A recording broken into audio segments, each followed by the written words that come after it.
Welcome back to my YouTube channel.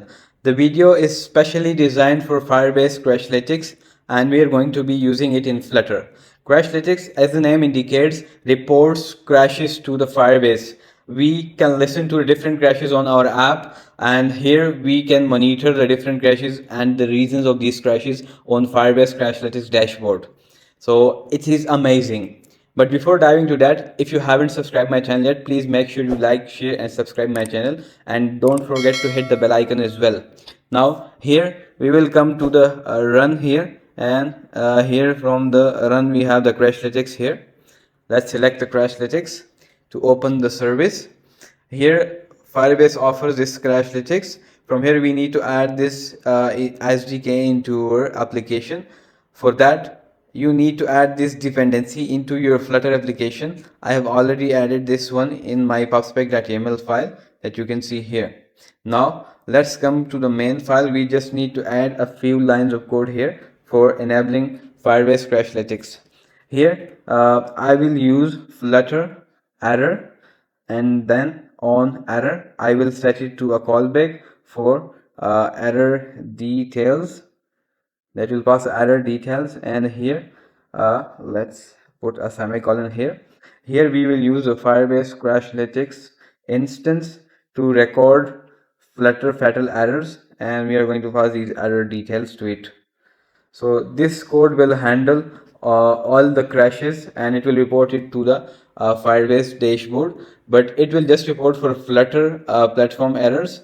It won't report the native platform crashes like from native Android or native iOS. For that we need to add platform dispatcher dot instance, and then dot on error will be set to a callback that will be error, that will be taking error, and then the stack. We will be using this to report the crashes from the native platforms. Let's hide this, and here we will be using Firebase Crashlytics dot instance, and then we will be using the record error. Here we will be passing the error and the stack here, and here let's return true. Now we are both reporting the crashes from Flutter and the native platform to the Firebase Crashlytics, and we have set the code for our Firebase Crashlytics. In order to test that, we will be generating a crash here, but before that let's restart our app that is connected to this Firebase project, and here let's restart this Firebase. And here you can see it says the app detected and we are waiting for a crash.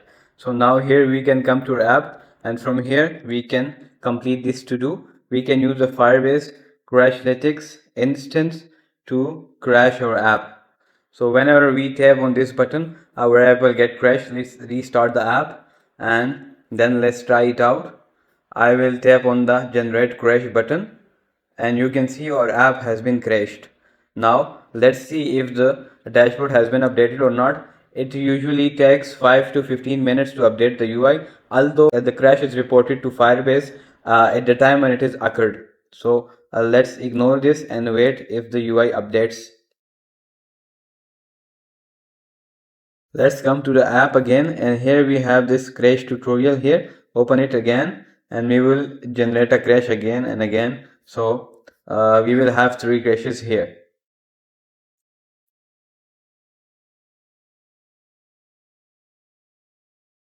Now as you can see, a dashboard has been appeared here. Here it says this app has one unprocessed crash. It is the crash that we have just created, and then it says upload one DSYM file to process them. Actually Firebase Crashlytics sends a DSYM file to your email whenever a crash occurs. DSYM files contains detailed info about the crash and what has caused the crash. So from the email sent to you, you can upload it here and you can process the issue. Then here if we explore the dashboard, here you have the different types of events. You have the crashes and non-fatals, and you can see here the percentage of crash free users and crash free sessions. Then here on the right side you have the different trends of crashes. Down there we have the issues, and we have the different states of issues. Some may be open, some may be closed, depends on the resolution of these issues. And issue is basically a group of similar type of crashes.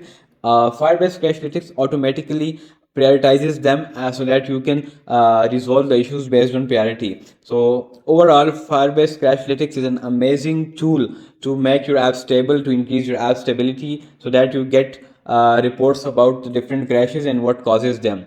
That's it for today videos, guys. In the upcoming videos, we will be covering some other topics like Firebase push notifications and other things. So stay tuned. See you in the next video. Goodbye.